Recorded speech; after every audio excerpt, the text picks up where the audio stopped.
Hello everyone, it's me Evan, and welcome back to the channel. So today we're going to be looking at the Grasshopper MK2.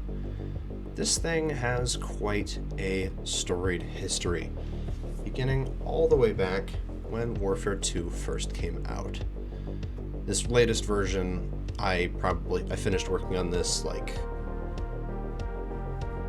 maybe 3 weeks ago or so, and this is definitely been sort of a long series, because for a long time it was this ship. And before that, before I even started on my new fleet construction project, this ship was this thing. This thing is the IPDS Destroyer Mod 2 Silk. And well, let's just say she has a very different design philosophy and use case than the modern Grasshopper MK2. So let's start all the way back at the beginning. This is the first ship that I made in Warfare 2. You can see it incorporates some rather goofy looking ball turrets with assault cannons on them to hopefully try and prevent this turret from shooting the ship it's on. That didn't work very well, and it just kind of threw off the aim of the Gatlings. But we've got a single little railgun. I did not at the time realize how powerful railguns were. At the front, and the reason that the ship kind of looks the way it does, at least in this iteration, is this, which is a little compact gravity cannon. This thing is fully like Keen server compatible, which is kind of crazy to think about. It can actually get the projectile up to the max speed with a Keen allowed amount of gravity generators. So you don't need to like have multiple people chip in if you were going to use this on a server. Not that it ever did get used on a server, but if you wanted to do that, you could. It's got, of course, those two ball turrets, one there, one down here, and then a sort of random smattering of guns. I really did like the way that these gun positions up here came out. I think they look really nice. These ones in the front, less so. But you can kind of see what I was going for here. Also, I've sort of abandoned the color scheme, but I really do like the red and black, or not the red and black, the yellow-black striping. I thought that was pretty cool. Kind of accenting the design. But of course, I obviously was not nearly as creative with how I paint things as I am now. I've gotten a lot better at that. You can see this very long ship. It's got lots of thrust, and the thruster setup really hasn't changed between the three of them. But yeah, the interior, extraordinarily bare bones, and it continues to be extraordinarily bare bones when I refit the ship by essentially just chopping off the gravity cannon and then doing some minor tweaks. I think these are normal ball turrets now. Yeah, stuff like that, little armor changes. Not a very good ship. Neither of these were particularly great. And this one, I'll show you the interior just so you can see how far we've come. So this is, well, a little bit industrial, I think is the kindest way I could say this.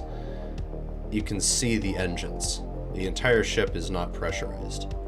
Like, no part of the ship is pressurized.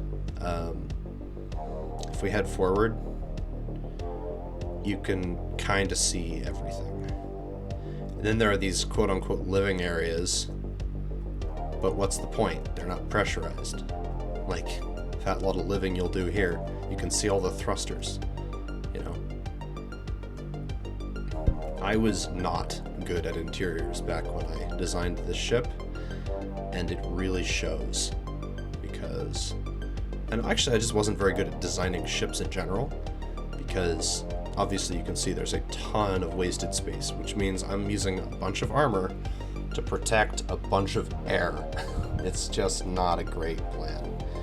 one of the things that I did figure out pretty early on with this ship, and I really started integrating this into all my designs from here on out, was armored central components. So we have our reactor here. Down inside of there is the jump drive. And then, like in this armored box here. And then inside this armored box is the main magazine. You can see it in there. That is an aspect of this ship that I think I really did right, and so I kept that with basically all my designs going forward, is very armored internals. We've got here the main bridge. It's actually a pretty decent, very nice commanding view using these nice new bridge windows. I rather like those. My first ship to integrate a alarm system, so if it gets locked, it'll start blaring and the red lights will start spinning, which is kind of fun. And then the sketchiest backup bridge ever, which is back here. You kind of have to fly to it. It's got the turret controllers and some timer blocks in it. And obviously I have not updated this, so it doesn't have the new lock target thing. Internal thrusters, ew. An internal Gatling turret for when you just want to vaporize whoever steps out of this door. And of course, none of it's pressurized. So, kind of a big L. These two ships have virtually the same interior. And then we get to this new ship. This is not just a new rebuild of these old ships. What I did was I took this ship and I used it as a design reference to build this one, which means that not even a single block was carried over between the two. This is basically a completely new ship, just in the guise of these old ships. Just a complete redesign. I'll need to, one thing that I am going to change before I upload this is re-armoring these front thrusters a little bit more, because they could use some help. They get knocked out with an unfortunate amount of frequency. But yeah, you can see another distinct change between the two of these. Look at that, there's no bridge here. It's just a solid superstructure with emplacements for weapons. This thing has much better weapon coverage in much better spots. They're just placed better. And of course, the biggest difference in the armament is these 6 railguns here. When these fire, the damage density is thus that if I if I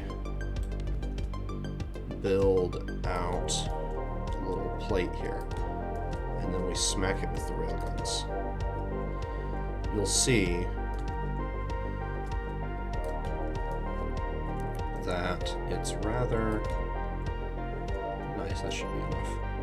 So if we go down to the brand new bridge right here, got some airlock access. If we hit that with the railguns,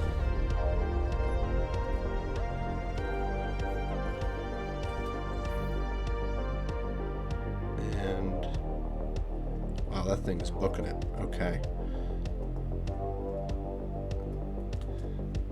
Just cleared that. 3 layers of heavy armor. Pretty great.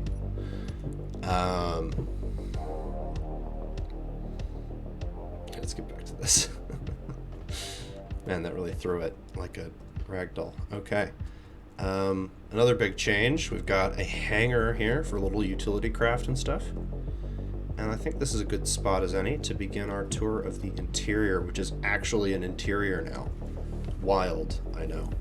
So, if we step in here and don't fall down a floor, you can see we've got this sort of little central room. These go out to the airlocks on the port and starboard side.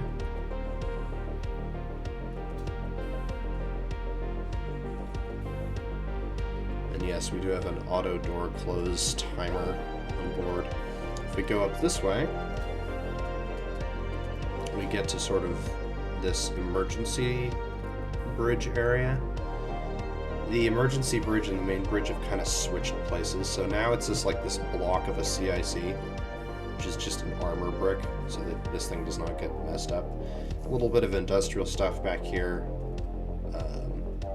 some timers. I think those are for the alarm system operation. If we go down now,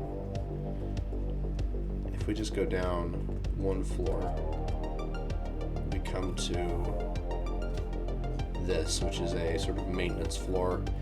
You can service the main side thrusters from there, from those, and then you can service 2 of the 4 reverse thrusters here. So that's good. If we go all the way down, we get to the main habitation floor. We've got 2 restrooms right here and right here. We've got some armories here, and then if we go, and this is the same on each side, so I'll just show you one side. We've got little individual crew quarters here.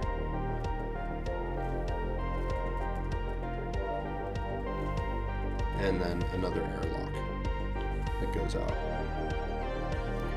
I believe of all the ships in my fleet, this has the most airlocks.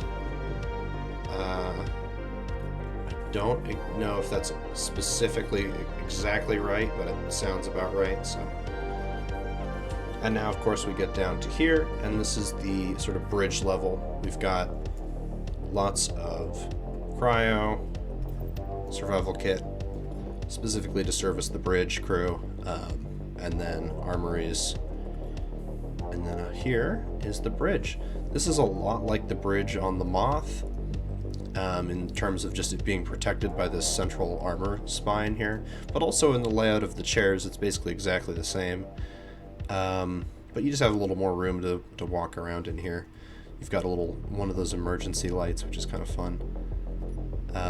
And yeah, overall this ship is a lot better. It is far and away more durable than either of those two. And it really is one of the most powerful ships in my fleet. I'm very happy with it. So anyway, this design is going to be linked in the description down below. You can go to the workshop to download that if you feel so inclined. And stay tuned, because in the next episode we're going to be looking at the biggest ship in my fleet so far, and really the heavy hitter, the absolute tank of a ship, the Isopod. I'm really excited for that episode, so stay tuned for that, and I'll see you guys later. Ta-ta.